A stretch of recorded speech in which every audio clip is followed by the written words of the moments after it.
Bismillahirrahmanirrahim. Assalamualaikum warahmatullahi wabarakatuh. Waalaikumsalam warahmatullahi wabarakatuh. Innal hamdalillah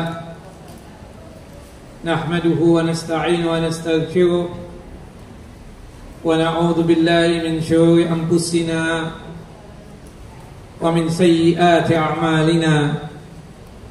من يهده الله فلا مضل له ومن يضلل فلا هادي له أشهد أن لا إله إلا الله وحده لا شريك له وأشهد أن محمدا عبده ورسوله ولقد قال الله تعالى في القرآن العظيم يا أيها الذين آمنوا اتقوا الله حق تقاته ولا تموتن إلا وأنتم مسلمون وبعد فبصخر صدري ويسر لي أمري واحلل عقدة من لساني يفقهوا قولي اللهم انفعنا بما علمتنا وعلمنا ما ينفعنا وزدنا علما اللهم إنا نعوذ بك من زوال نعمتك وفجأة نقمتك وتحول عافيتك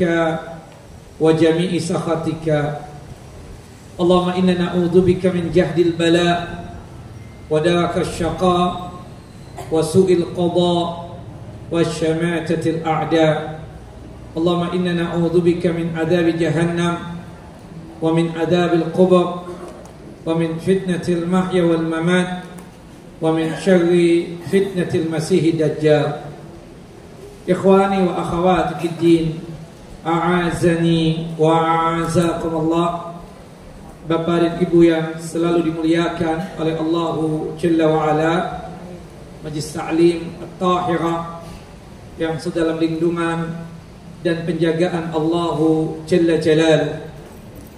Melanjutkan kajian kita pembacaan Kitab Tauhid, kitab yang disusun oleh Syekh Al-Allamah Al-Muhaddis Al-Faqih Muhammad bin Abdul Wahhab At-Tamimi rahimahullah rahmatan wasi'ah, yang dimana kita masuk pada bab yang kelima, Al-Babul Khamis, bab Ad-Du'a ila Syahadati, bab yang keenam, afwan, bab yang keenam.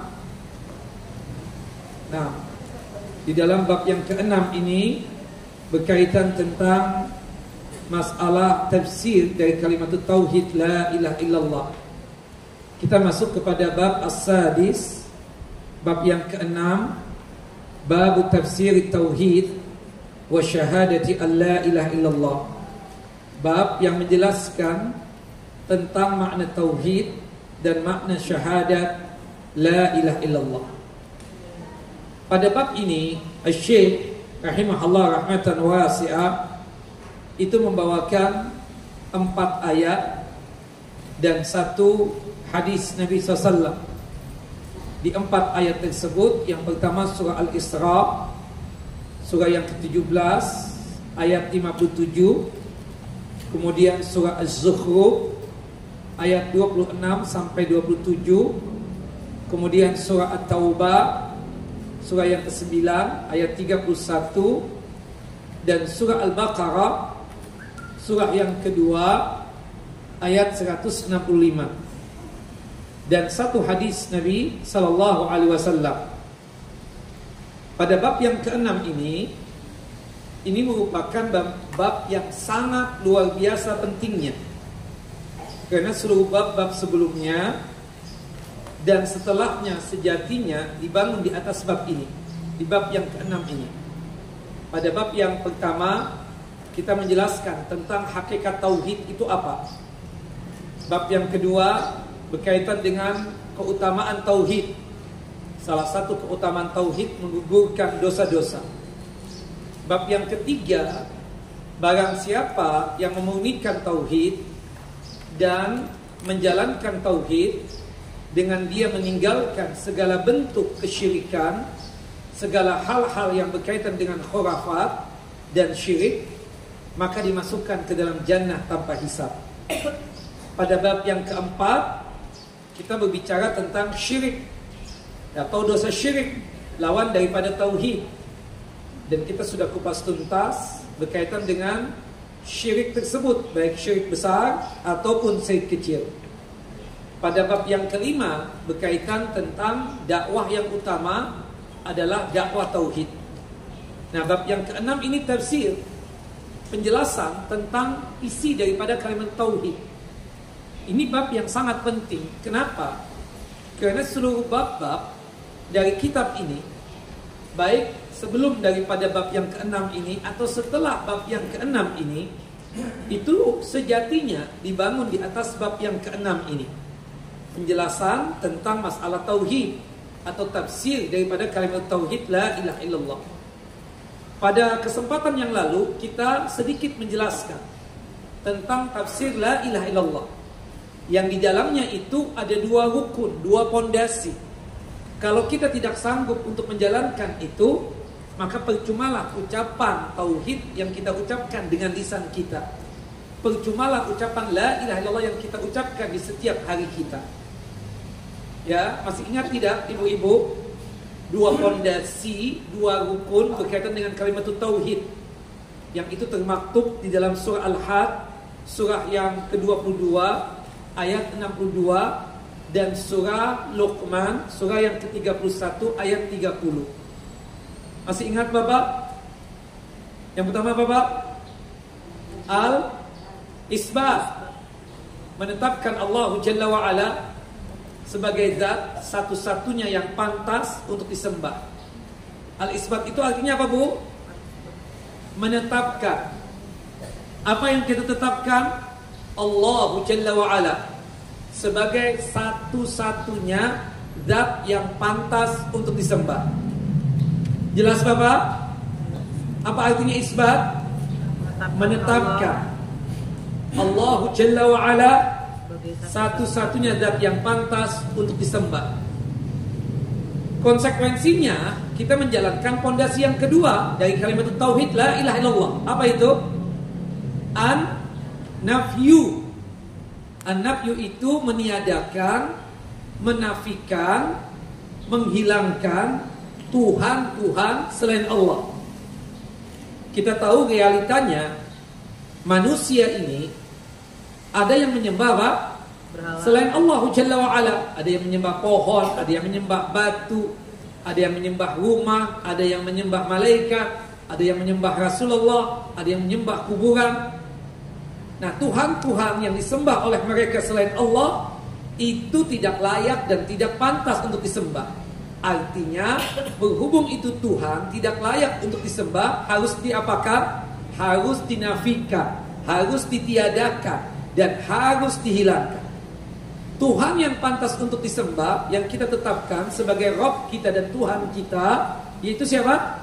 Allah Jalla wa'ala. Nah, makanya oleh sebab itu kita mengucapkan la ilaha illallah. Arti daripada la ilaha illallah itu apa? La ma'buda bihaqqin illallah. Tidak ada sembahan yang pantas untuk disembah kecuali Allah. Tidak ada Tuhan yang pantas untuk disembah. Itu maksudnya apa? Hukumnya apa namanya? Apa tadi? Tidak pantas untuk disembah. Berarti harus diapakan? Dinafikan. Harus dinafikan, harus dihilangkan. Berarti hukum yang pertama apa itu? An-nafyu illallah, kecuali Allah. Berarti harus diapakan? Al-isbat, artinya apa? Menetapkan. Jadi di dalam kalimat tauhid la ilaha illallah itu terbangun dua rukun, dua pondasi. Jika satu saja kita tidak jalankan, maka sia-sialah ucapan tauhid kita. Sia-sialah kalimat tauhid la ilaha illallah yang kita ucapkan. Maka ini harus dimantapkan dalam qalbu dan dalam hati ini. Setiap kali kita mengucapkan la ilaha illallah, di situ ada pengakuan kita bahwasannya yang pantas disembah hanya Allah. Selain Allah harus diapakan? Dinafikan, ditiadakan, dihilangkan. Nah, itu arti daripada apa? La ilaha illallah. Sesuai dengan firman Allah Bapak-bapak. Uktubu, silakan ditulis. Firman Allah dalam surah Al-Had, surah yang ke-22 ayat 62. Surah Al-Had ayat 62. Dan surah Luqman surah yang ke-31 ayatnya 30. Surah Luqman ayat berapa, Bu? 30. Nah, ibu-ibu dan bapak-bapak yang dimuliakan oleh Allahu Jalla wa Ala, ya, memang benar bahwa tauhid itu menggugurkan dosa-dosa. Sebagaimana yang sudah kita bahas di bab yang kedua. Memang benar pemurnian tauhid bisa memasukkan seseorang ke dalam surga tanpa hisab. Sebagaimana yang kita bahas pada bab yang ketiga. Namun sekali lagi, tentunya semua itu hanya bisa diraih kita yang mengucapkan la ilaha illallah, bisa gugur dosa-dosanya. Kita yang memurnikan tauhid bisa masuk surga tanpa hisab jikanya kita itu paham apa yang kita ucapkan berkaitan dengan kalimat tauhid la ilaha illallah. Kemudian kita praktekkan, kita aplikasikan dalam kehidupan kita ini sesuai makna yang benar tadi. Yang dimana dalam kalimat tauhid tadi ada dua rukun, dua pondasi. Apa Bapak? Yang pertama apa tadi? Al-isbat. Yang kedua an-nafyu. Al-isbat artinya menetapkan Allah Jalla wa Ala satu-satunya zat yang pantas untuk disembah. Konsekuensinya an-nafyu. Apa artinya? Meniadakan Tuhan-Tuhan selain Allah Jalla wa Ala. Artinya kita yang setiap hari mengucapkan la ilaha illallah itu punya konsekuensi, ibu-ibu. Ibu kan muslim, muwahidah, mengucapkan tauhid setiap hari. Ngapain juga ibu datang ke kuburan, cari wangsit, bertawassul dengan ahli kubur, berdoa dengan ahli kubur? Berarti ibu belum menjalankan apa? Tauhid tadi. Ibu menetapkan Allah sebagai Tuhan, tapi belum satu-satunya. Kenapa? Karena ibu kebiasaan masih datang ke kuburan, berdoa dengan ahli kubur, bertawassul dengan ahli kubur. Syiriklah, menjadikan itu penghuni kuburan sebagai Tuhan selain Allah. Wal-iyadu billah. Musyrik tidak, Bu? Musyrik. Syiriknya syirik besar apa kecil? Besar. Bapak juga mengucapkan la ilaha illallah di tiap harinya. Tapi kenapa sih, Pak? Masih punya keyakinan berkaitan dengan benda-benda yang diyakini ada keramatnya, yang sanggup untuk mendatangkan manfaat dan mencegah mara bahaya? Berarti kita tidak benar dalam masalah pengucapan tauhid tadi. Kita memang menetapkan Allah sebagai Tuhan kita, tapi belum menjalankan apa? An-nafyu, menafikan, meniadakan Tuhan-Tuhan selain Allah. Jelas ibu-ibu? Nah, jadi konsekuensi orang yang mengucapkan la ilaha illallah baru dianggap kalimat tauhid kita la ilaha illallah, baru dikatakan gugur dosa-dosa kita, baru bisa dianggap memurnikan tauhid kalau menjalankan dua rukun, dua pondasi yang terbangun kalimat tauhid. Yang pertama tadi apa, Bu? Al-isbat. Al-isbat. Artinya apa? Menetapkan. Apa yang ditetapkan? Allah sebagai satu-satunya zat yang pantas untuk disembah. Kemudian selanjutnya an-nafyu. Jelas Ibu? Jelas. Baik. Di dalam bab yang ke-6 ini, Syekh Muhammad bin Abdul Wahhab menghususkan penyebutan syahadat la ilaha illallah dengan judul bab Tafsir At-Tauhid wa Syahadati an la ilaha illallah. Penjelasan tentang makna tauhid dan syahadat la ilaha illallah. Ini mengisyaratkan dari beliau bahwa fokus pembahasan kitab ini berkaitan dengan tauhid apa, Bu? Al-uluhiyah. Masih ingat enggak Bapak, Ibu? Tauhid terbagi menjadi berapa? 3. Yang pertama tauhid apa? Rububiyah. Yang kedua tauhid apa? Yang ketiga tauhid apa? Asma wa sifat. Apa yang disebut dengan tauhid ar-rububiyah? Apa aja mengesahkan hanya mengesahkan Allah satu-satunya. Apa mengesahkan Allah? Ya semua apa Pak? Allah Maha Pencipta. Nah, iya, itu contohnya. Secara khusus yang dapat hadiah kemarin siapa tuh? Apakah mengesahkan Allah dalam apa? Perbuatan Allah. Sekali lagi, tauhidullah fi af'ali. Tulis ibu kepala sekolah, ya. Tulis, kita nih ngakuin tua lah. Kata para ulama, qaidil ilma bil kitaba. Ikatlah ilmu dengan tulisan. Kita sadar berhubung sudah tua, faman nu'ammirhu nakisu fil khalaq. Kalau kita dipanjangkan umur, dikembalikan seperti sedia kala, akal pikiran ini mulai apa? Melemah. Nah, untuk menguatkan, di setiap Selasa keempat ada kajian, maka dengan cara apa? Menulis. Apalagi ibu kepala sekolah, apalagi ibu wali kelas. Jelas ya? Bapak-bapak juga. Tauhid al-rububiyah adalah artinya apa? Mengesahkan Allah di dalam perbuatan Allah. Mengesahkan Allah dalam apa? Perbuatan Allah Jalla wa Ala. Di antara perbuatan Allah menciptakan, menghidupkan, mematikan, memberikan rizki, mengatur alam semesta, termasuk mengatur kita. Itu tauhid apa namanya? Rububiyah. Apa Pak tauhid ar-rububiyah? Mengesahkan Allah dalam perbuatan-perbuatan Allah. Mengesahkan Allah dalam perbuatan-perbuatan Allah. Kalau tauhid al-uluhiyah Dalam ibadah. apa ibu kepala sekolah, ibu wali kelas? Mengesahkan Allah dalam ibadah. Mengesahkan Allah dalam masalah ibadah. Gak perlu ditulis sudah, hafalan. Bu, apa tauhid al-uluhiyah? Mengesahkan Allah. Mengesahkan Allah dalam masalah apa? Ibadah. Ibadah. Contohnya apa? Berkaitan dengan perbuatan hamba. Salatnya kita, puasanya kita, pakai jilbabnya kita. Untuk siapa? Allah. Allah.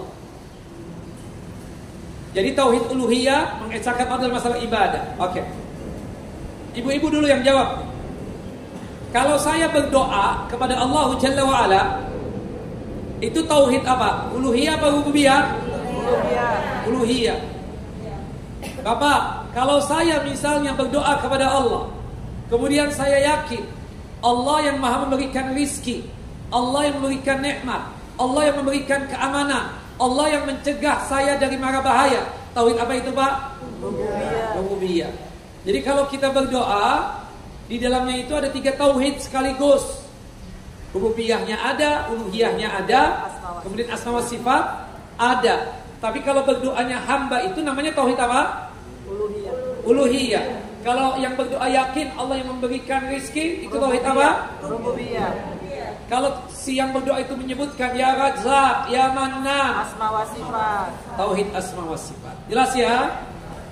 Jangan sampai gak jelas lagi nih. Dihafalkan Bu.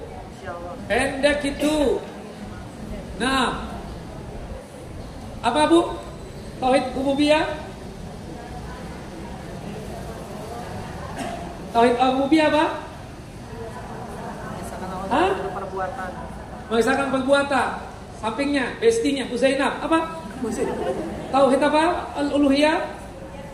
Mengesahkan Allah dalam perkara ibadah. Nah, Bu Halimah tadi, tauhid rububiyah. Contohnya apa? Ya, ar-rububiyah. Contohnya apa? Memberikan rizki, apalagi? Kalau seorang perempuan sudah menikah, itu rizki bukan? Itu berkaitan dengan tauhid apa?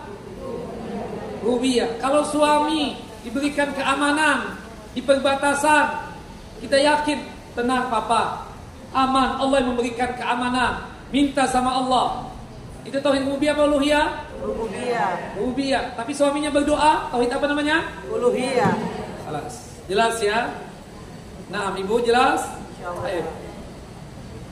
Kalau kita berdoa minta anak, tauhid rububiyah apa uluhiyah? Uluhiyah. Dan Kita berdoa ya Allah anugerahkan kepadaku anak yang banyak, yang saleh dan salehah.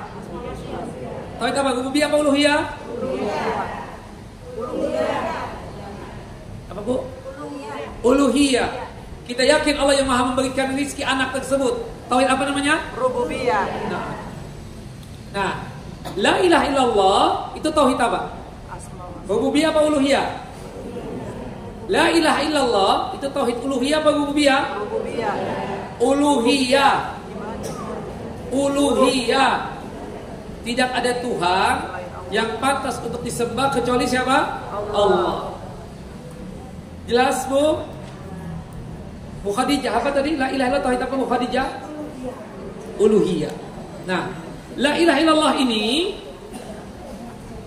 diartikan tidak ada Tuhan yang pantas untuk disembah kecuali Allah. Di sini terangkai ada 4 kata. Terangkai ada berapa kata? La ilaha illallah ada 4 kata. Yang pertama la nafiyah, yang artinya tidak ada. Atau kalau kita artikan tidaklah pantas. Ini merupakan jenis, kalau kita belajar ilmu nahwu ya, jenis la an-nafiyah lil jins. La nafiyah lil jinsi.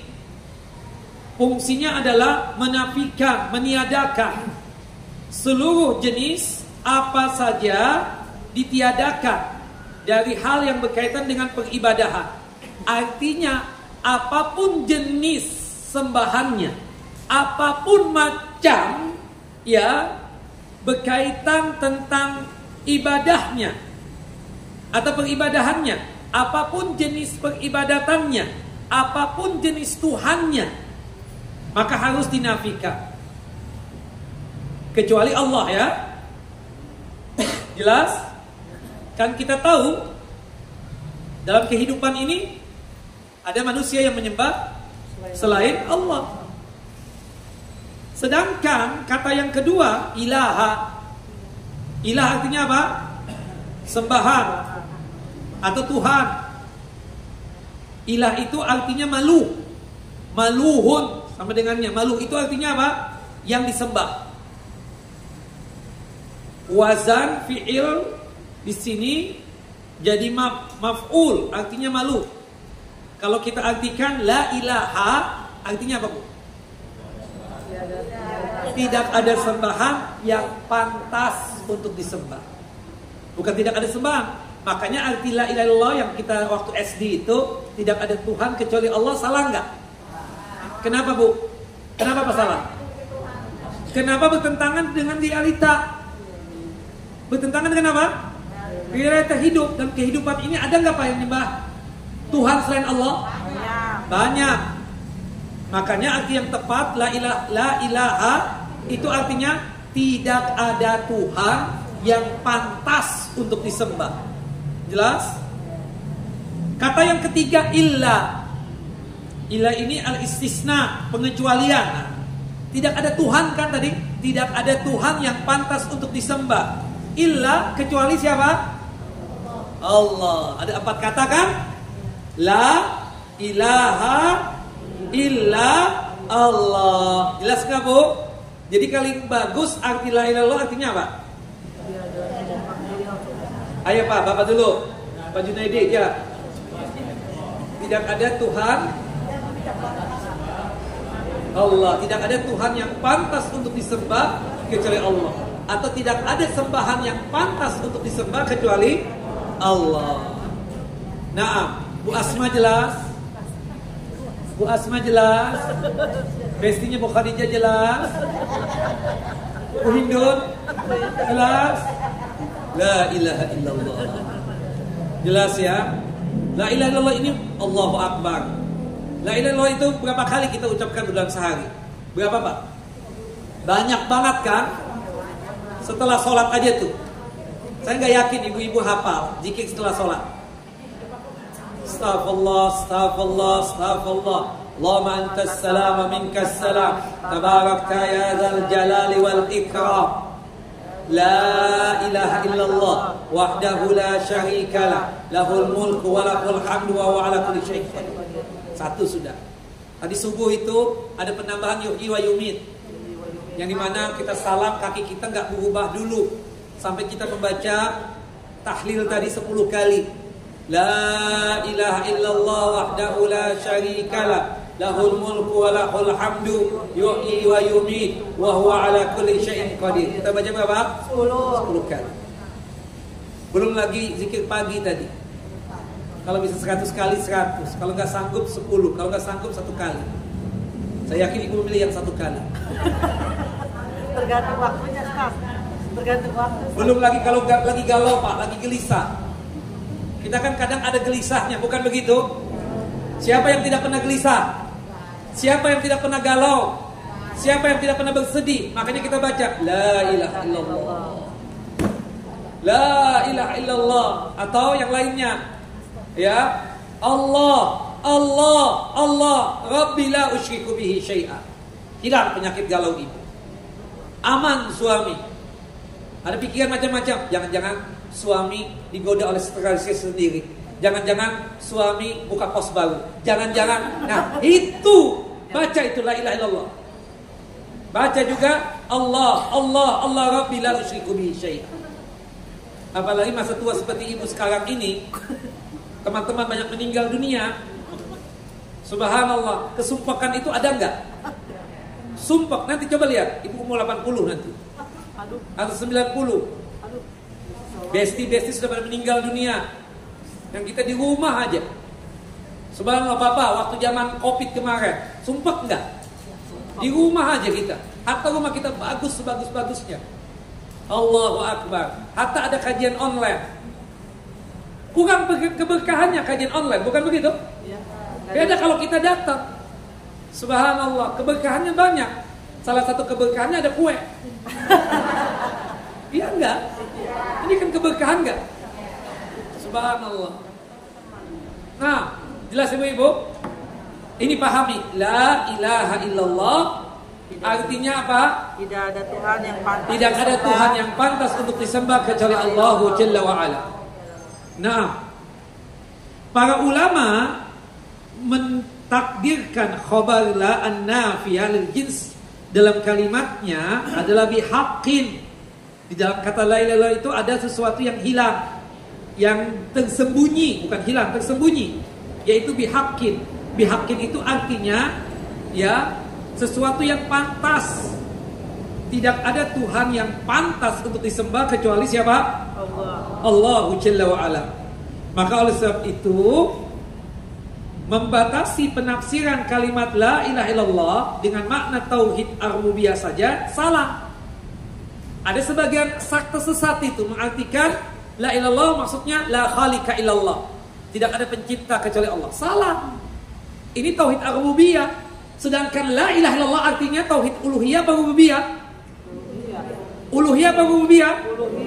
Uluhiyah. Bukan tidak ada pencipta kecuali Allah. Kalau tidak ada pencipta kecuali Allah, semuanya muwahhidun dong.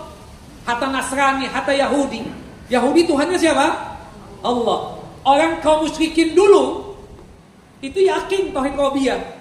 Dia yakin Allah yang menciptakan, dia yakin Allah yang memberikan rizki, dia yakin Allah yang mengatur alam semesta. Buktinya ketika Abraha ingin menghancurkan Ka'bah, itu kakeknya Nabi Muhammad Abdul Muthalib mengatakan, Ka'bah itu Rabbuha Allah, pencipta alam semesta ini. Itu Ka'bah pemiliknya Allah, pencipta alam semesta. Tauhid rububiyah enggak? Tapi kenapa mereka musyrik? Kenapa musyrik mereka itu? Kaum kafir Quraisy itu dikatakan musyrik. Tidak mengimani tauhid uluhiyah. Kenapa? Tidak mengimani tauhid. Tidak mengesahkan Allah dalam masalah ibadah. Tauhid apa Pak? Uluhiyah. Uluhiyah. Selain menyembah Allah juga menyembah selain Allah. Bukan menyembah Abraha, menyembah selain Allah.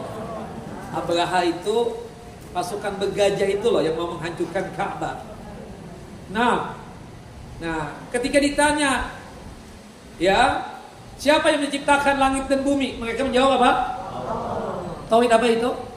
Uluhiyah. Ketika ditanya, siapa yang memberikan rizki kepada kalian? Rububiyah. Mereka menjawab Allah. Tauhid apa itu? Rububiyah. Tapi kenapa kaum kafir Quraisy zaman dulu itu disebut musyrik? Karena tidak mengimani uluhiyah. Kenapa? Tidak menjadikan Allah satu-satunya Tuhan yang pantas untuk disembah. Tauhid uluhiyahnya enggak ada. Zaman dulu Ibu masih ada tuh Tauhid rububiyah doang yang dijalankan. Buktinya apa? Masih suka wisata religi kan? Ke Mekah, ke Madinah? Enggak. Kuburan, ingat enggak dulu? Kuburan si ini, kuburan si itu, kuburan apa? Ngapain di sana? Doa. Bukan begitu? Doa minta sama syekh ini, ustadz ini. Ya Allah, syekh sama ustadz itu enggak bisa menolong dirinya sendiri, apalagi menolong ibu. Sama-sama manusia, Bu. Saya makan nasi, ibu makan nasi. Saya lebih banyak daripada ibu karena saya masih muda, 3 piring. Ibu mungkin nasi kucing doang. Ya kan, maksudnya cuma semangkok begini kecil doang karena sudah tua kan. Seperti itu kira-kira. Kenapa? Termasuk juga kan orang kenapa punya penyakit ria itu.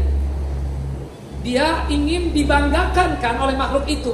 Mencari kebahagiaan, mencari kesenangan bukannya dari Allah, malah dari manusia. Betapa kesiannya nasibnya orang punya penyakit ria yang syirik itu. Subhanallah, ketika tidak dipuji oleh manusia yang dia ingin harapkan pujiannya, ibu bersedih. Bukan begitu? Subhanallah, keluar dari rumah 1M. Pakaian berapa sudah harganya? Sepatu berapa sudah? Tas berapa sudah harganya? Datang ke kawinan, jam tangan berapa? Belum lagi anting-anting, cincin, kemudian gelang. Waduh, 1M keluar. Tapi besti-bestinya, walau sepatah kata gak muji dia. Sampai dia ngomong, lu gak lihat gue nih? Maksudnya apa ya? Lu gak lihat gue nih gini-gini sudah ngomong. Oh iya, lupa kita lupa mau dipuji ya? Oh iya, astagfirullahaladzim. Ya Allah, di mana Allah? Kita cari pujian dari Allah Jalla wa Ala, bukan dari manusia. Jadikan sandaran kebahagiaan kita kepada siapa? Allah, termasuk keamanan dan seterusnya. Ibu suami keluar kota, jaga perbatasan. Kalau ibu nggak tauhid, habis sudah. Tiap menit ibu telepon suami, di mana ya? Nggak ada apa-apa kan? Telepon lagi sampai suami, matiin aja deh, sumpah lagi telepon terus. Bukan begitu? Allahu Akbar. Allahu Akbar. Suami baru asik bicara tadi semua. Aku izin dulu ya kerja ya. Diteleponin lagi. Baru keluar. Di mana ya? Astagfirullah. Baru aku keluar. Nggak, aku takut ada apa-apa. Ya Allah, serahkan sama Allah. Lebih tinggi tauhid suaminya daripada ibu-ibu. Tauhid rububiyah jalan, uluhiyah jalan. Tauhid asma wa sifat jalan. Jelas Bu? Allahu Akbar. Maka oleh sebab itu tauhidkan Allahu Jalla Jalaluh. Nah, jangan sebagaimana keyakinan orang-orang Mu'tazilah. Orang-orang Mu'tazilah ini punya pemikiran yang sesat lagi menyesatkan. Ya. Mereka memandang tauhid itu mengesahkan Allah dari segala yang menyamainya. Hal ini melazimkan harus menolak seluruh sifat Allah. Karena ciri yang paling utama pada Allah adalah keazaliyaan wujudnya. Artinya abadi Allah. Menurut mereka kaum Mu'tazilah yang lebih mengagungkan dan menuhankan akal pikiran, jika kita menetapkan sifat-sifat yang lainnya juga, berarti kita telah menetapkan sekutu-sekutu bagi Allah. Waliyadzubillah. Ya. Allah punya mata enggak Bapak Ibu? Ya. Tapi matanya Allah sesuai dengan kebesaran dan keagungan Allah. Sama enggak dengan kita? Tidak sama. Bapak yakin enggak semut itu punya mata? Bapak yakin? Cacing punya mata? Berbeda enggak? Berbeda, jelas. Singa sama harimau yakin enggak Bapak? Dia punya pendengaran? Ada perbedaan enggak bentuknya? Ada perbedaan. Subhanallah. Manusia dengan binatang berbeda. Manusia dengan antar manusia saja berbeda. Ada mata galak, ada mata yang tidak galak, ada mata yang tajam, ada mata yang kabur, ada yang sudah hilang penglihatannya. Bukan begitu? Itu makhluk dengan makhluk. Apalagi kita dengan Al-Khaliq, apalagi kita dengan Allah Jalla wa Ala. Maka oleh sebab itu Allah punya mata. Matanya Allah sesuai dengan kebesaran dan keagungan Allah Jalla wa Ala. Tidak boleh disamakan dengan matanya makhluk. Kalau kita menyamakan, kita jatuh dalam syirik. Syirik dalam masalah tauhid ar-rububiyah. Dan itu syirik besar. Jelas ibu-ibu? Ada hadis yang dikeluarkan oleh Imam Bukhari dan Muslim dari hadis Abu Hurairah radhiyallahu an. Yanzilu Rabbuna ila sama'id dunya fi sulusil akhir minal lail. Tuhan kita Allah di setiap malam, di sepertiga malam yang terakhir turun ke langit dunia, kemudian mengatakan kepada kita semua, ya, man sa'alani fa'utiyah. Siapapun yang sanggup meminta kepadaku di jam-jam tersebut, aku akan beri.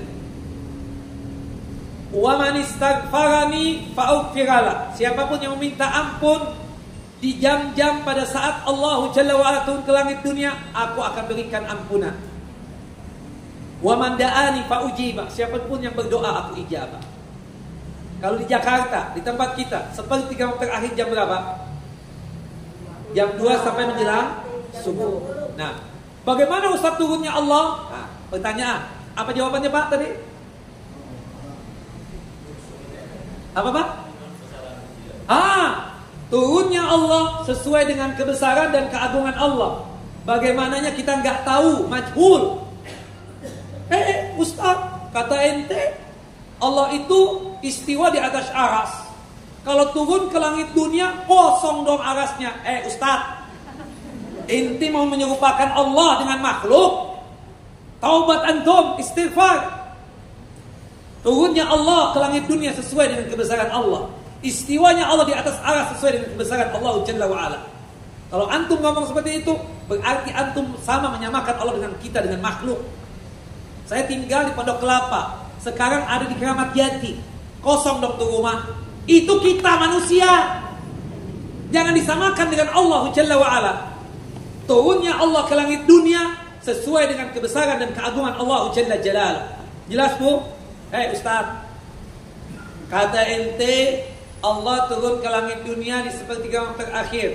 Bukan kata anak, Nabi yang mengatakan. Ente yakin gak sama Nabi Muhammad? Yakin. Berarti kan dunia ini luas. Jam yang mana nih? Indonesia, Timur-Timur, atau Australia, atau Saudi, atau Amerika? Astagfirullah, untuk kedua kalinya Ustaz, ente menyerupakan Allah dengan diri ente, dengan yang makhluk. Waliyadzubillah. Turunnya Allah ke langit dunia sesuai dengan kebesaran dan keagungan Allah Jalla wa'ala. Jangan sampai kita tersebut menyamakan dengan makhluk. Berhubung kita di Jakarta, berarti sepertiga malam terakhir itu jam berapa? Jam 2 sampai menjelang subuh. Kalau kita nanti di Saudi, lain lagi ceritanya. Kalau kita berada di Afrika, lain lagi ceritanya. Sesuai dengan waktu setempat. Tapi yang jelas kita yakin, di sepertiga malam terakhir Allah Jalla wa'ala turun ke langit dunia. Bagaimananya? Wallahu a'lam. Itu sesuatu yang majhul. Tapi kita yakin dan beriman di sepertiga malam terakhir Allah turun ke langit dunia. Bertanya tentang bagaimananya itu pertanyaan yang haram untuk ditanyakan.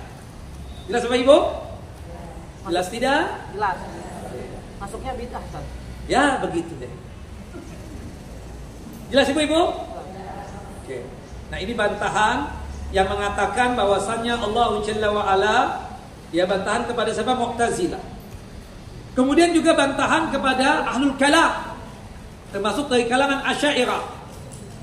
Jadi mereka ini nama dan sifat Allah itu kan banyak, akhirnya dinafikan.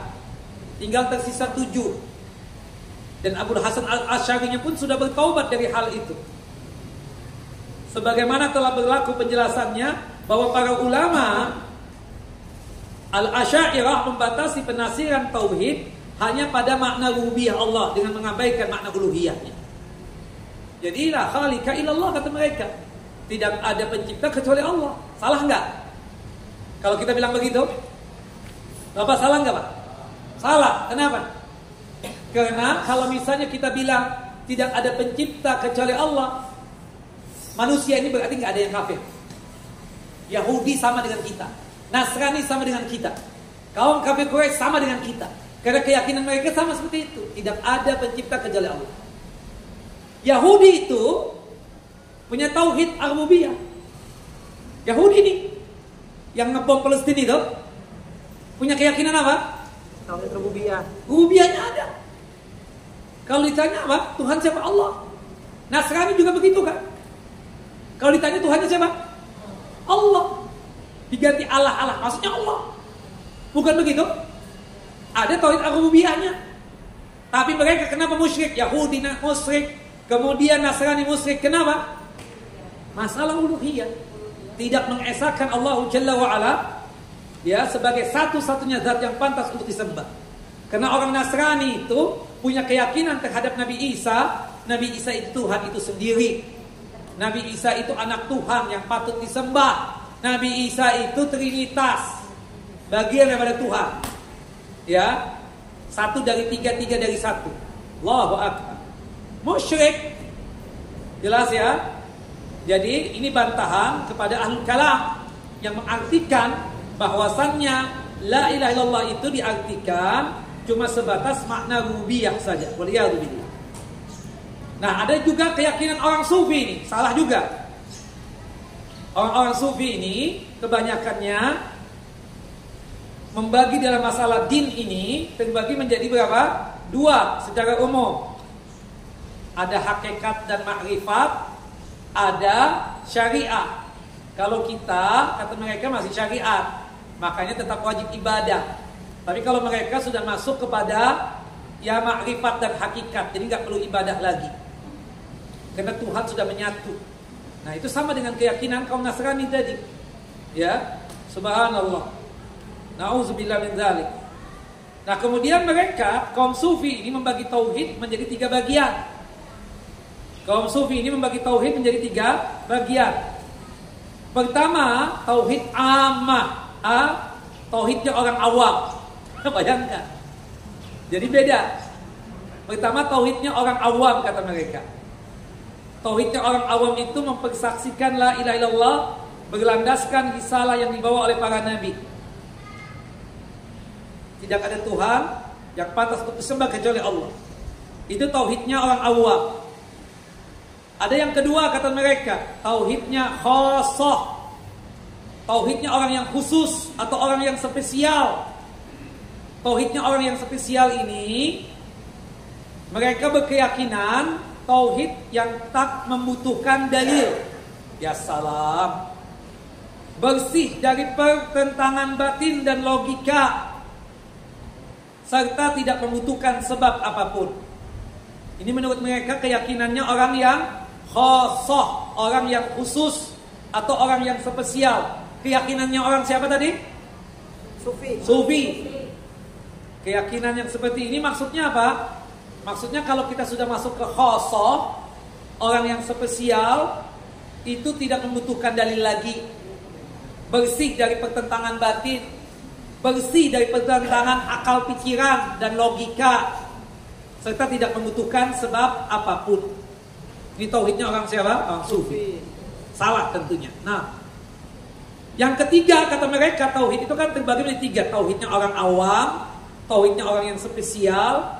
Yang ketiga tauhidnya khassatil khassah. Tauhid khassatil khassah. Tauhidnya orang yang spesial, super spesial. Tauhidnya orang yang super spesial. Bayangkan kita dibagi manusia itu oleh orang sufi seperti itu. Jadi kita ada orang awam, ada orang spesial, ada orang yang super spesial. Orang yang super spesial. Nah, yang ketiga ini punya keyakinan apa? Pada asalnya kata mereka tauhid yang pada asalnya Allah, khususnya untuk dirinya Allah dan hanya Allah yang berhak memilikinya dengan keagungannya. Akan tetapi kata mereka nih, kata orang sufi itu, terkadang Allah menampakkan sececah darinya kepada sekelompok orang-orang pilihannya. Kemudian ia menjadikan mereka seakan-akan bisu terkait hal itu. Kemudian mereka tidak mampu menjelaskan ataupun menyebarkan kepada selain mereka. Subhanallah. Perhatikan bagaimana mereka mengkategorikan tauhid yang selama ini menjadi risalah utamanya Nabi. Dakwah yang pertama tadi apa? Tauhid kan? Yang sudah kita bahas pada bab yang kelima. Ya, Tahu-tahu mereka bagi menjadi 3 bagian tadi. Ada tauhidnya orang awam kayak kita ini. Nah, itu sesuai deh dengan yang dibawa oleh Nabi. Kemudian mereka mengatakan ada tauhidnya orang khusus, spesial. Kita beda ya, ada spesial nih. Ya Allah, ya Rabb. Ada lagi nanti yang super spesial. Ya Allah, Allah itu memandang kita itu sama, nggak ada bedanya. Sempurnanya kita, mulianya kita di hadapan Allah kalau kita apa? Bertakwa. Inna akramakum indallahi atqakum. Kalau kita menjalankan perintah Allah, bertakwa. Kalau kita meninggalkan segala larangan Allah, bertakwa. Berarti mulia di sisi Allah. Enggak ada bedanya kita laki ataupun perempuan. Enggak ada, oh ini orang-orang awam ya, kumpul sama orang awam juga. Oh ini orang yang khosoh, orang yang spesial. Ini spesial. Nanti ada yang super spesial. Astagfirullah. Masa Islam begitu? Membagi-bagi orang begitu? Allahu Akbar, na'udzubillah. Ya, ini jelaslah kesesatan. Membeda-bedakan kan? Ya, makanya ada kasta-kasta itu dalam sufi itu. Subhanallah, ada kasta-kasta. Ya, ada kasta-kasta. Waliyahzubillah. Bayangkan kalau ustaz berkasta-kasta itu gimana coba? Oh, ini belum sampai tahapnya ini. Ya, masih dianggap awam udah. Ya, kumpul di sini aja. Astaghfirullahaladzim. Na'udzubillah min dzalik. Padahal tauhid itu dakwah utama. Ada nabi-nabi pernah mengumpulkan khusus Abu Bakar, Umar, Ali, Utsman kumpul satu ya. Kalau yang lain kumpul di bawah sana ya. Gak ada itu. Rasulullah kalau bikin kajian siapapun hadir, bukan begitu? Gak ada pengkhususan kajian. Makanya nih ibu-ibu hati-hati ikut kajian khusus itu. Di kamar lagi. Kemudian disortir oleh ustadznya, oleh kiainya, oleh tuan gurunya. Oh ini enggak. Yang dipilih yang muda-mudi, yang cantik-cantik lagi.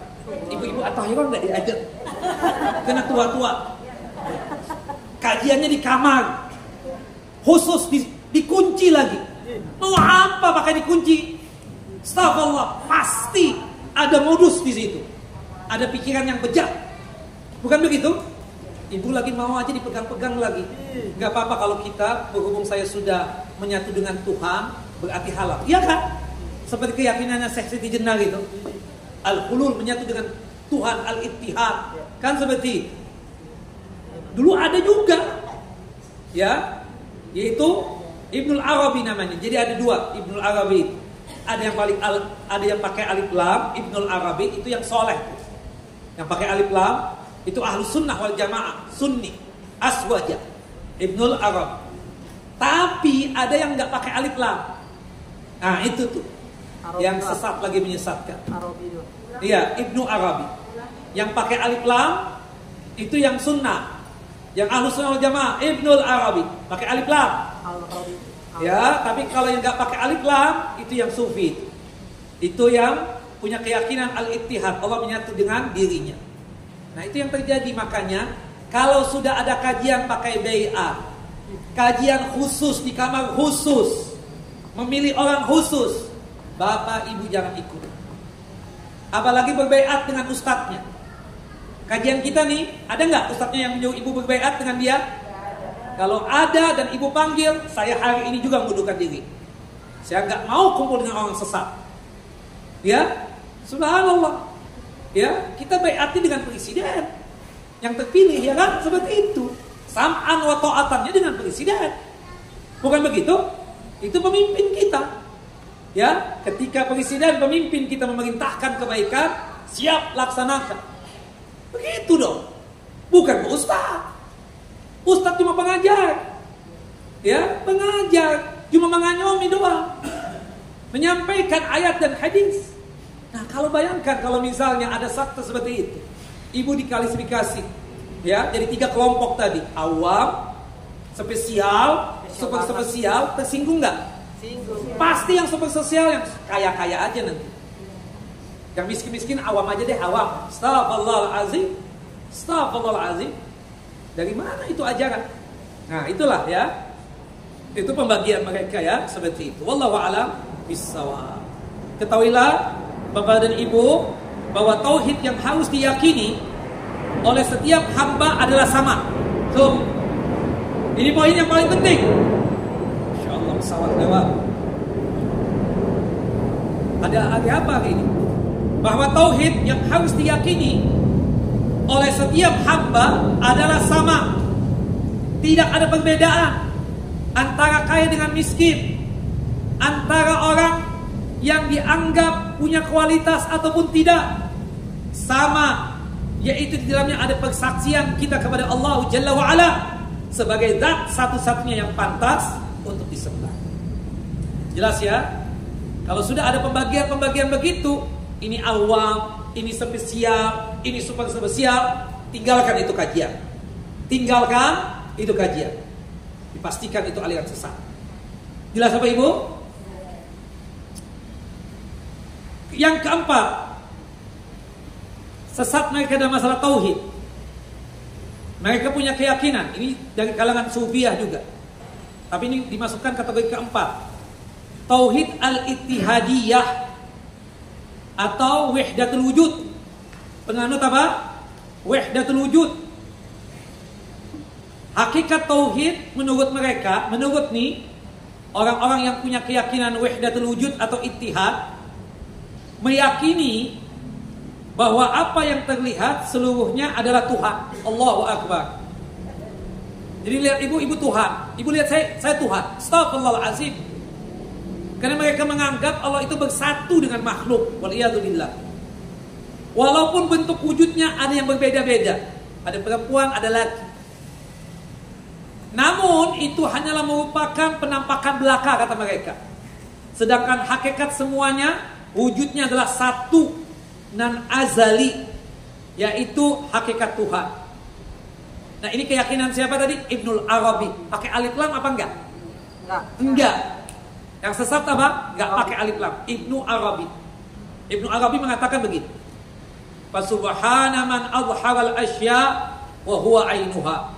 Maha suci Allah yang menampakkan segala sesuatu, sedangkan dialah zat hakiki dari segala sesuatu tersebut. Jadi kita lihat kursi itu Allah, lihat ibu itu Allah, lihat saya itu Allah, lihat ini astagfirullahalazim. Itulah orang yang punya keyakinan apa? Al-ittihad. Seperti siapa tadi? Yang sesat? Ibnu Arabi. Kalau di tempat kita siapa namanya? Al-Arabi. Siti Jenar. Oh iya. Dia kan yang ma'ruf itu. Di tempat kita ada. Dia belajar dari siapa? Ibnu Arabi. Ya, subhanallah. Nah, berlandasan kesesatan kebodohan ini, akhirnya Ibnu Arabi menyatakan apa? Ya, ini kan bodoh ini pendapat begini, dungu banget gitu loh. Akhirnya Ibnu Arabi menganggap bahwa Fir'aun adalah manusia yang paling bertauhid. Astagfirullahalazim. Fir'aun dianggap apa? Dianggap manusia yang paling bertauhid kepada Allah. Astagfirullahalazim. Fir'aun adalah ahlu tauhid nomor 1. Tatkala ia mengaku sebagai Tuhan yang tinggi. Wa ana rabbukumul a'la, kata siapa? Fir'aun. Subhanallah. Makanya hati-hati ibu-ibu ya, bapak-bapak, hati-hati kalau belajar itu. Cari ustadz yang benar. Tanyakan. Ini omongan nih terjadi di tempat kita. Sampai mengaku Tuhan. Bayangkan. Hati-hati. Hati-hati bapak-bapak ya, jamaah, hati-hati. Taubat. Kalau ada yang punya keyakinan begini, taubatan nasuha. Ini kekufuran dan jelas kesyirikan. Ini kekufuran sekaligus apa? Kesyirikan. Kalau meninggal dunia, astagfirullah, tidak ada yang sanggup untuk menyelamatkannya. Ya, maka ini keyakinan ittihad, wahdatul wujud, keyakinan yang sesat lagi apa? Menyesatkan. Apa namanya ini? Tauhid al-ittihadiyah. Tauhid apa? Al-ittihadiyah. Atau sama dengannya apa? Wahdatul wujud. Kalau orang punya keyakinan wahdatul wujud, sesat apa enggak sesat, Bapak Ibu? Sesat banget. Sesat. Yakini ya, mantapkan itu. Ya, kalau dia bilang saya Tuhan, kamu Tuhan, astagfirullah, ya, kita bilang istighfar antum, enggak? Makanya dia enggak sholat kan? Karena menganggap Allah, menganggap dia sudah bersatu dengan Allah. Ngapain?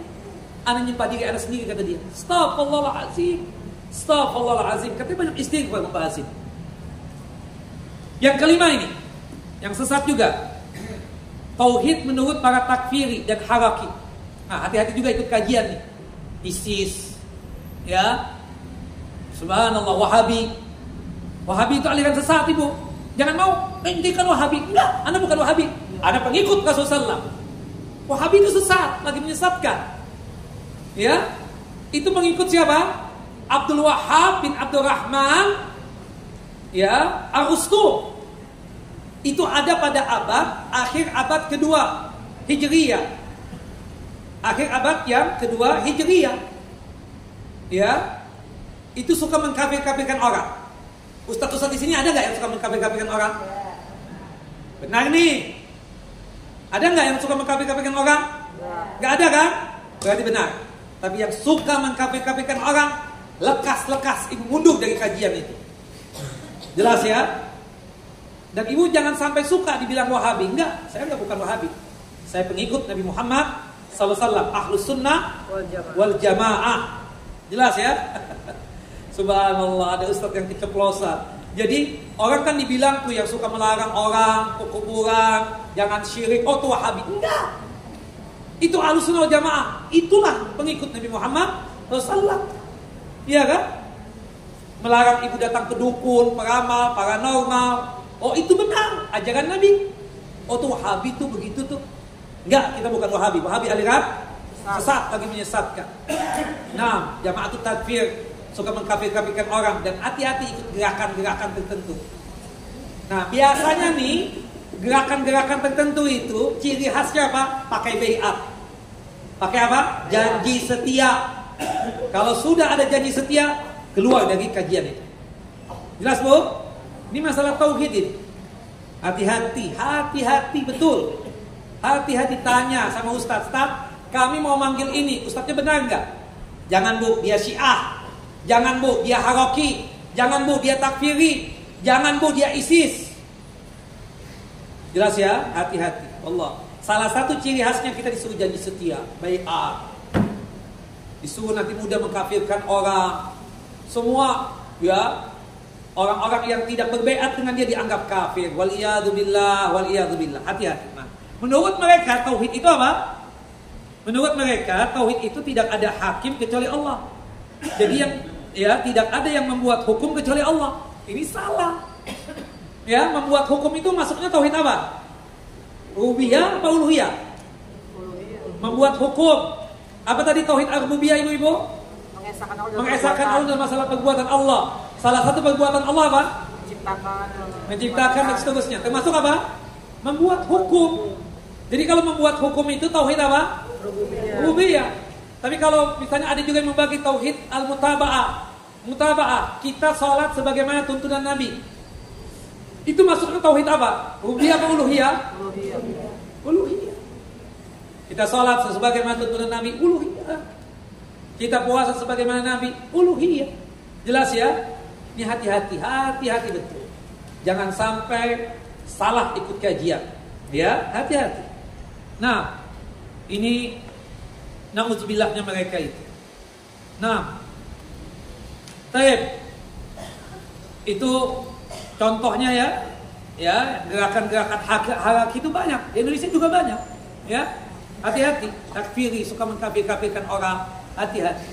Kalau ada ustaz yang suka mengkafir-kafirkan orang, menghalalkan darah, langsung seketika kita mundur. Start, inti haraki, start, inti takfiri. Ya, inti keluar dari masjid ini. Seperti itu. Pengurus nih harus hati-hati. DKM masjid ini. Tolonglah, tolong hati-hati. Jangan sampai tercemar oleh virus-virus itu. Waliyadzubillah, waliyadzubillah. Tanya sama ustaz ya, yang betul-betul mumpuni dengan keilmuannya. Nah, di sini ada nggak ustaz yang ngajak baiat Bu? Ada nggak imam yang nyuruh baiat di sini? Nggak ada kan? Aman berarti. Kalau sudah dia ngajak-ngajakin baiat, janji setia, ibu pastikan itu aliran sesat. Jelas ya? Ima takfiri, ima haraki. Wallahu a'lam bissawab. Baik. Nah, itu 5 sekte sesat ya, yang kita sudah sebutkan tadi itu. Nah, siapa saja? Pertama Mu'tazilah, yang kedua Ahlul Kalam, Asy'ariyah, yang ketiga Sufi, yang keempat adalah takfiri. Apa yang keempat adalah al-ittihadiyah atau wahdatul wujud. Kemudian yang kelima takfiri atau haraki. Nah, baik Bapak dan Ibu yang dimuliakan oleh Allah Jalla wa Ala. Kita masuk pada ayat yang dibawakan oleh Syekh di dalam kitab beliau ini. Kita lihat di dalam surah Al-Isra, surah yang ke-17, ayat 57. Ulaika alladzina yad'una yabtaghuna ila rabbihimul wasila ayyuhum aqrabu wa yarjuna rahmatahu wa yakhafuna 'adzabahu inna 'adzaba rabbika kana mahdhura. Orang-orang yang mereka ajak itu, mereka sendiri mencari jalan kepada Tuhan mereka. Siapa di antara mereka yang lebih dekat kepada Allah Jalla wa'ala? Dan mereka mengharapkan rahmat Allah serta takut akan siksanya.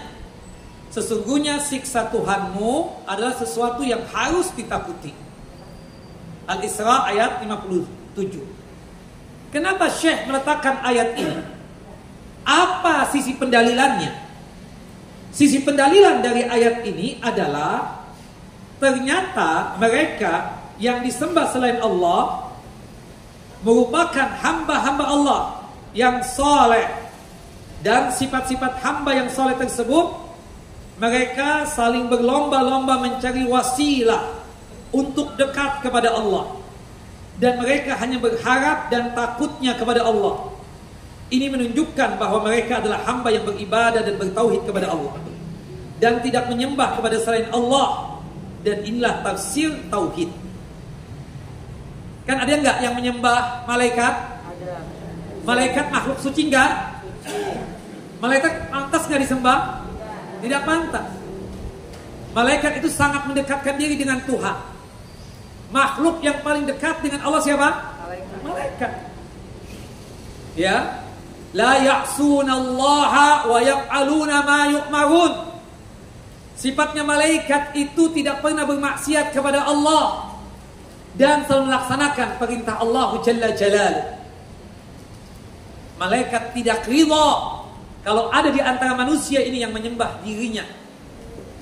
Bahkan malaikat itu meyakini dirinya makhluk, makanya dia berusaha untuk mendekatkan diri kepada Allah Jalla wa'ala. Itu malaikat. Apalagi kita. Kita ustadz kalau meninggal dunia habis. Ngapain ibu datang ke kuburan saya? Ngapain ibu datang ke kuburan wali ini? Dia memang benar, Masya Allah, ibadahnya ketika hidup. Benar dia orang soleh. Tapi salah ibu kalau ibu minta dengan dia sesuatu. Ibu datang ke saya sekarang, Ustaz minta fulus dong 1 miliar. Bisa nggak saya kasih? Bisa. Bisa nggak? Bisa. Bisa nggak? Saya nggak ada fulus 1 miliar. Kalaupun ada, saya nggak bakal mau kasih. Ngapain? Nggak ada. Coba Ustaz datangin yang kaya raya ini, ibu datang. Kalau nggak ada kepentingan, kecuali kalau ada kepentingan dia, pilih saya. Ah, itu mungkin ada kepentingan. Tapi kalau nggak ada kepentingan nggak bakal mau. Oke lah yang itu. Bapak ibu datang, suami istri datang ke saya. Ustaz minta anak dong Ustaz. Astagfirullahaladzim. Gak salah bapak ibu ngomong sama saya. Pak, saya bisa mendoakan. Doanya sama siapa? Allah. Allah, bukan minta sama saya. Enggak kali dipegang-pegang perut istri saya. Pak, yang ada kalau saya pegang perut istri bapak saya sahwat. Astagfirullahaladzim. Ada enggak manusia yang begitu? Ada. Astagfirullah. Bu, ibu enggak geli dipegang-pegang perutnya? Bukan suami ibu loh yang pegang. Astagfirullah, maksiat jelas, maksiat kan? Kita kan enggak boleh bersentuhan. Kita bukan mahram. Saya bukan anak ibu, saya bukan cucu ibu. Astagfirullahaladzim, astagfirullah. Ibu dilecehkan itu namanya. Jelas ya? Gak bisa kan? Subhanallah. Ada seseorang bawa anak, meninggal anaknya. Ustaz, hidupkan dong Ustaz. Ya Allah, saya bukan Tuhan. Nah itulah yang dikatakan oleh malaikat tadi. Kalian gak pantas menyembahku. Yang disembah siapa? Allah Jalla wa'ala. Itu malaikat. Apalagi kita manusia. Subhanallah. Termasuk ibu datang ke saya, Ustaz, suami lagi tugas, Ustaz. Kali ada jimat-jimat enggak? Astagfirullah, syirik lagi. Ya kan? Seperti itu. Waliyadzubillah. Nah, di sini kita bisa mengetahui kesalahan sebagian orang yang menyangka bahwa kesyirikan kaum jahiliyah dulu hanya berkaitan dengan penyembahan terhadap patung-patung yang kosong semata. Padahal dalam ayat ini dijelaskan bahwa sembahan-sembahan mereka adalah hamba-hamba Allah yang soleh. Ternyata patung-patung mereka sembahan adalah simbol-simbol belaka dari orang soleh saja. Awal terjadinya kesyirikan kapan Bapak? Kapan di dunia ini terjadi kesyirikan? Orang melakukan perbuatan dosa syirik, kapan terjadinya? Di kaum Nabi siapa? Nabi Nuh. Kenapa sebabnya? Mereka itu menyekutukan Allah. Apa sebabnya? Terlalu mengagungkan orang soleh. Ibu, bapak, Masya Allah, memuliakan ustadz itu wajib. Mengagungkan ustadz itu kudu, harus. Tapi kalau diposisikan ustadz itu sama dengan Tuhan, waliyadzubillah.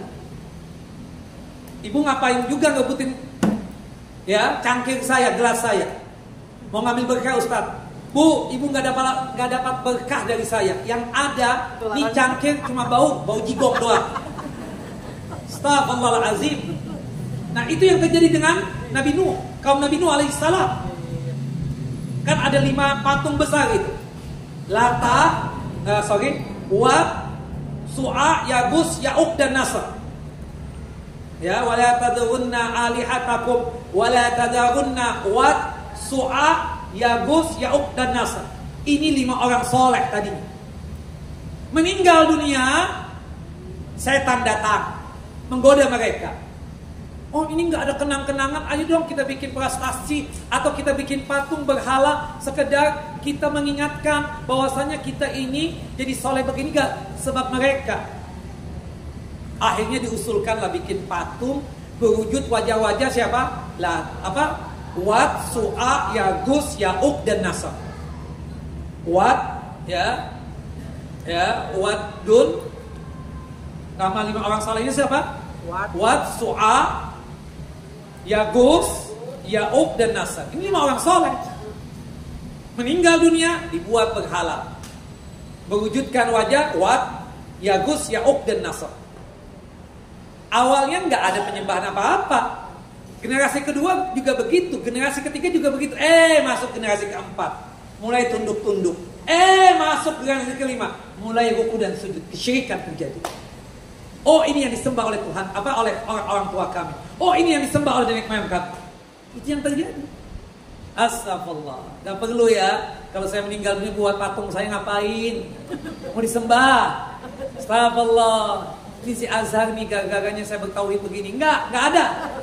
Allah semuanya itu. Jangan mau kita. Apalagi foto besar, kita tahu foto saya di situ. Ngapain? Saya bukan pejabat. Saya orang kampung, orang biasa-biasa aja. Nggak perlu sudah pakai foto-fotoan.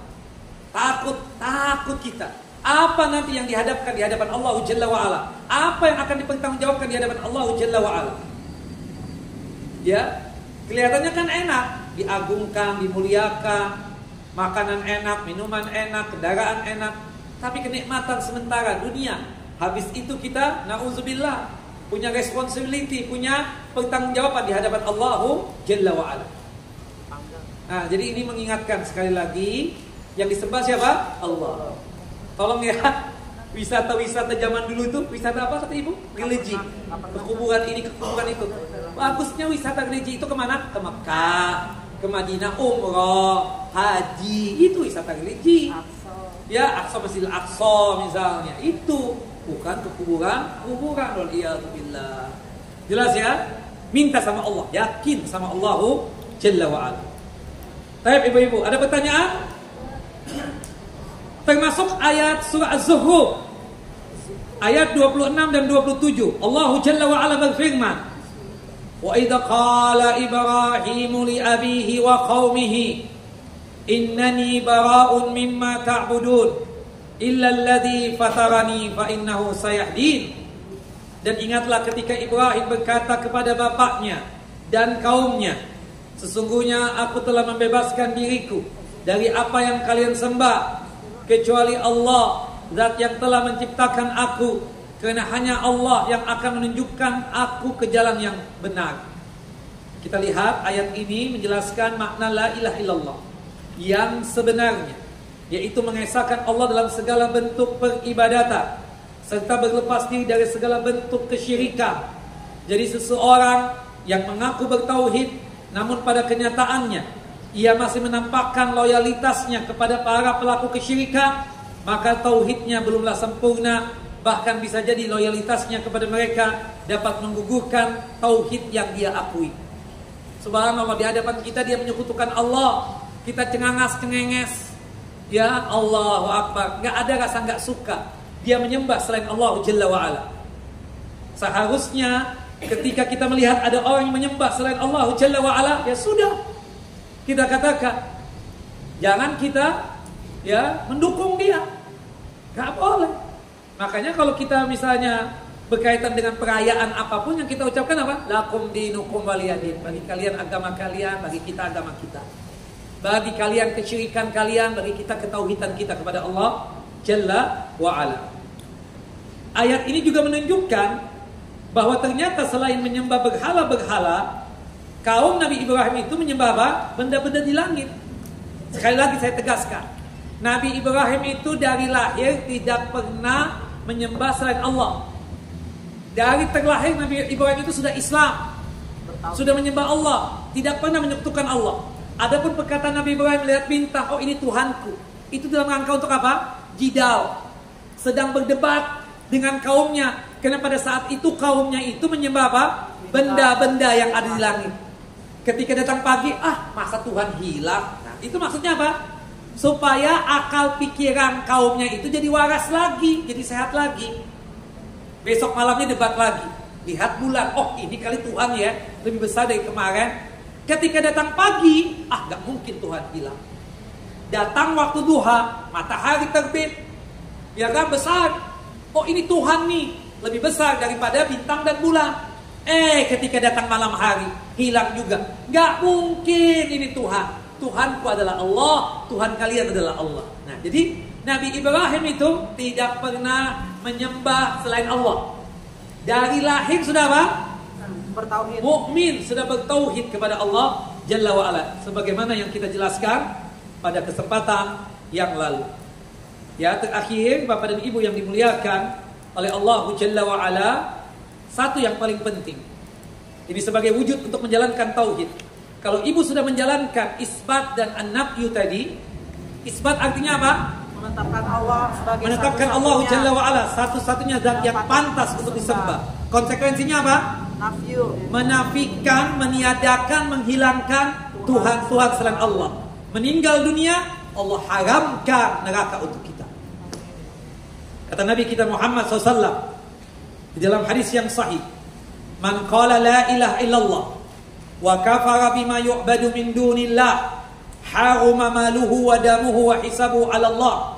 Barang siapa yang mengucapkan la ilaha illallah dan mengingkari sembahan selain Allah, maka haram harta dan darahnya, adapun perhitungannya diserahkan kepada Allah Jalla wa'ala semata. Makanya dalam hadis yang lain, man qala la ilaha illallah man mata, ya, barang siapa yang mengucapkan kalimat tauhid la ilaha illallah, dalam riwayat yang lain disebutkan man kana akhiru kalami la ilaha illallah dakhala jannah. Barang siapa ucapan terakhirnya adalah la ilaha illallah, maka jaminan surga untuknya. Itu bagi siapa yang mengucapkan la ilaha illallah, yang menjalankan apa? Tauhid, yang menetapkan Allah Jalla wa'ala satu-satunya zat yang pantas untuk disembah, dan menafikan serta mengkufurkan Tuhan-Tuhan selain Allah Jalla wa'ala. Selesai kita dari bab yang ke-6 ini. Insya Allah kita masuk pada bab yang ke-7 berkaitan dengan contoh-contoh kesyirikan nanti, ya. Wallahu a'lam. Ada pertanyaan? Itu ada. Sudah jam 11 sampai ya. Jadi bulan depan contoh-contoh kesyirikan, Ustaz. Nah, bab yang ke-7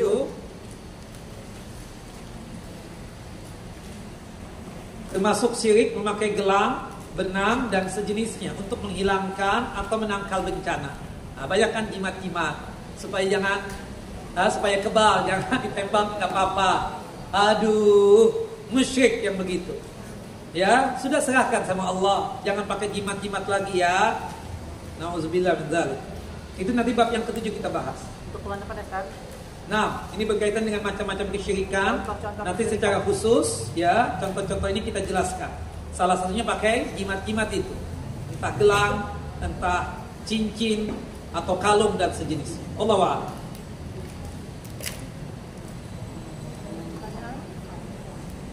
Ustaz, apakah kita ketika berdoa pada saat sujud harus berselawat kepada Nabi terlebih dahulu? Enggak, langsung. Langsung ya, tidak mengapa. Kalau di luar daripada sholat atau sebelum salam ada salawat memang sudah ya kan? Sudah terwakili. Setelah tasyahud, salawat Nabi kemudian doa, baru salam. Kalau di luar sholat kita berdoa, pertama yang kita lakukan memuji Allah Jalla wa'ala. Kemudian setelah itu bersalawat kepada Nabi SAW. Nah, berselawat kepada Nabi itu maksudnya apa? Apakah kita bertawasul dengan Nabi? Tidak.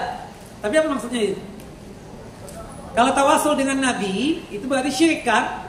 Karena Nabi Muhammad sudah meninggal dunia. Kita membaca salawat pada saat kita berdoa itu tidak lain tawasul juga, tapi tawasul dengan amal soleh kita. Amal solehnya apa? Berwujud salawat. Jadi kita membaca Allahumma salli ala Muhammad wa ala ali Muhammad kama sallaita ala Ibrahim wa ala ali Ibrahim innaka Hamidul Majid. Itu amal soleh bukan? Amal soleh. Jadi dengan kita bersalawat kepada Nabi pada saat kita tersebut berdoa tadi, itu tidak lain tujuannya adalah tawassul dengan amal soleh kita, bukan tawassul dengan Nabi. Karena tawassul dengan Nabi tidak boleh, karena Nabi Muhammad sudah meninggal dunia. Wallahu a'lam bissawab. Jelas Bu? Jadi ada dua tempat doa kita mustajab dalam sholat. Yang pertama ketika sujud, baik sujud di salat wajib ataupun sujud di salat sunnah, baik sujud di rakaat pertama ataupun sujud di rakaat yang kedua, baik sujud di rakaat yang ketiga ataupun sujud di rakaat terakhir. Tidak ada dalil yang menjelaskan harus di sujud yang terakhir saja. Jadi setiap sujud usahakan berdoa. Pertama mendoakan siapa? Diri kita sendiri misalnya, minta akhirat. Yang kedua, di sujud yang kedua mendoakan suami dan anak-anak. Bapak mendoakan istri enggak hari ini Pak? Enggak, insya Allah enggak. Kalau insya Allah berarti enggak Pak. Kalau sudah itu alhamdulillah. Apa doanya Pak? Termaktub dalam Al-Quran. Apa Bu? Ibu juga enggak mendoakan kan? Doakan Apa doanya? supaya dijaga istiqomah. Enggak, bukan. Doakan suami, istri. Rabbana hablana min azwajina wa dzurriyyatina qurrata a'yun waj'alna lil muttaqina imama. Surah Al-Furqan, surah yang ke-25 ayat 74. Catat Pak, lupa lagi nanti. Malam doakan istri meninggal Pak ya, supaya bisa kawin lagi. Jangan Pak, kesian Pak. Nah, Rabbana hablana min azwajina wa dzurriyyatina qurrata a'yun waj'alna muttaqina imama. Surah Al-Furqan, surah yang ke-25 ayat 74. Nah, termasuk mendoakan anak kan tadi, ya Allah ya Tuhan kami, anugerahkanlah kepada kami pasangan yang betul-betul menyenangkan hati dan pikiran, dan anugerahkanlah kepada kami anak keturunan kami yang betul-betul menenangkan pikiran dan hati ini. Rabbi habli minas salihin. Termasuk Rabbi habli minas salihin. Nah, termasuk juga sebelum salam doa juga ya kan? Doakan orang tua kita. Doa paling diijabah itu sebelum salam. Ya, waktu sujud dan sebelum salam. Wallahu a'lam bissawab. Baik ibu-ibu.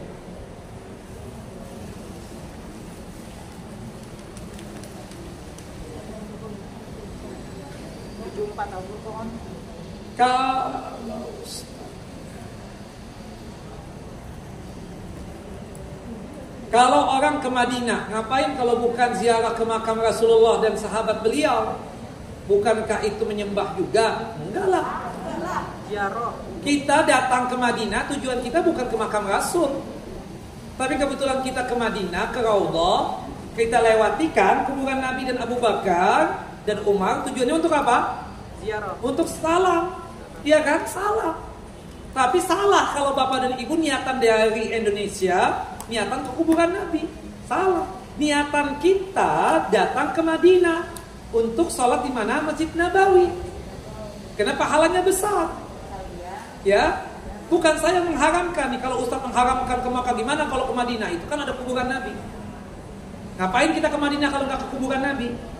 Loh, ke kuburan Nabi itu berhubung kita di masjid nih, kita keluar dari Raudhah menuju pintu Baqi itu ada kuburan Nabi.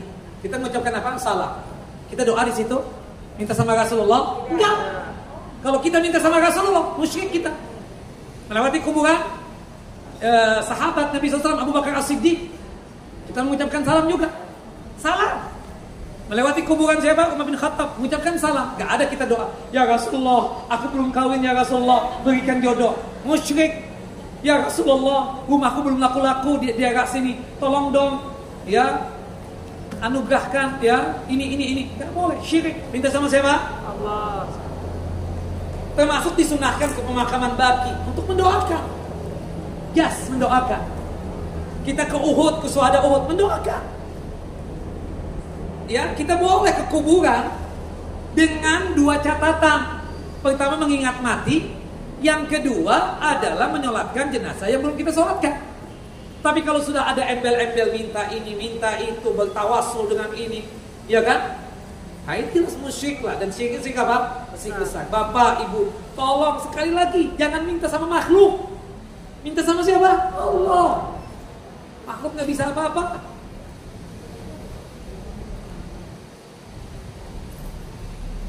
Apa ini? Mohon penjelasan. Apa ini? Ya Hayyun, Ya Qayyum. bukan? Bukan. Amanu Birahmatika. Hakillah. Aduh, susah banget baca. Membedakan manusia perlu dengan zikir amal ibadahnya. Apa ini? Batu kali ya, satu kali atau permata apa ini? Apa nih, siapa yang nanya, Bu?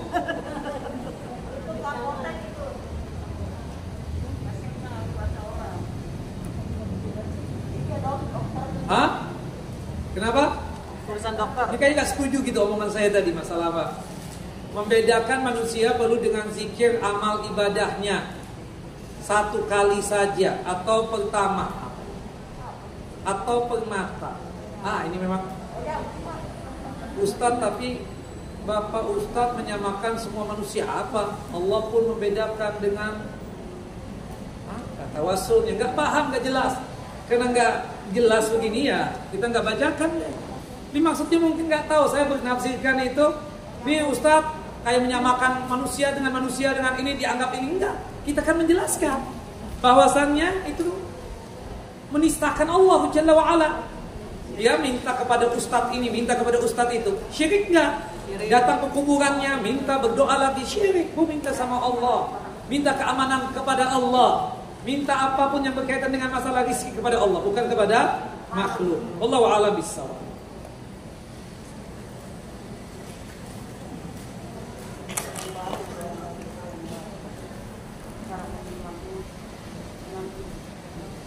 Bagaimana cara memilih ustadz yang baik? Ya, tentunya sesuai dengan ajaran Quran dan Sunnah. Dan tolong, kalau cari ustadz yang betul-betul sesuai dengan ajaran Quran dan Sunnah itu, tidak hanya sekedar melihat perilakunya saja, tidak hanya sekedar melihat penampilannya saja. Tolong tanyakan kepada ustadz yang memang mumpuni dan kenal dengan tuh ustadz. Karena banyak di antara kita majelis taklim ini memanggil ustadz itu karena sekedar euforia saja. Oh, ustadz ini banyak yang manggil, ustadz ini begini, ustadz ini banyak masanya. Bukan, itu bukan penilaian.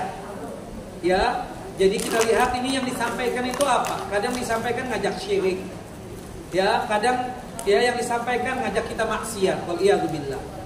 Baik, itu kira-kira ya, hati-hati. Kita berhati-hati ya. Kalau ada ustadz yang misalnya nggak ngajak sunnah, ya kita tinggalkan. Ya. Kalau ustadz ngajak ke syirik, ya kita tinggalkan. Ya, kita jelaskan itu orang musyrik itu. Loh, gampangnya ustadz menyebut dia musyrik. Buktinya, nyuruh ibu-ibu untuk berdoa ke kuburan dan dia berdoa kepada ahli kubur, meminta kepada ahli kubur, beristighosah kepada ahli kubur. Itu musyrik. Itu apa? Syirik. Dan syirik apa? Besar. Syirik besar. Allahu a'lam bishawab. Sampai suara habis nih saya, saking semangatnya tentang makasih. Karena benci banget kalau orang sudah berbuat syirik itu, benci.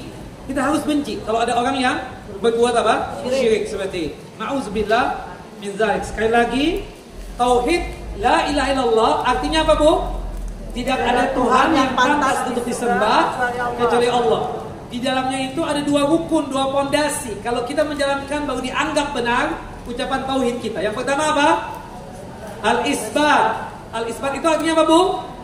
Menetapkan Allah Jalla wa'ala satu-satunya zat yang pantas untuk disembah. Konsekuensinya apa? Menafikan, meniadakan, menghilangkan, mengkufurkan Tuhan-Tuhan selain Allah Jalla wa'ala. Wallahu a'lamu bis-shawab. Wa sallallahu nabiyana Muhammad wa ala ali Muhammad kama sallaita ala Ibrahim wa ala ali Ibrahim innaka Hamidun Majid.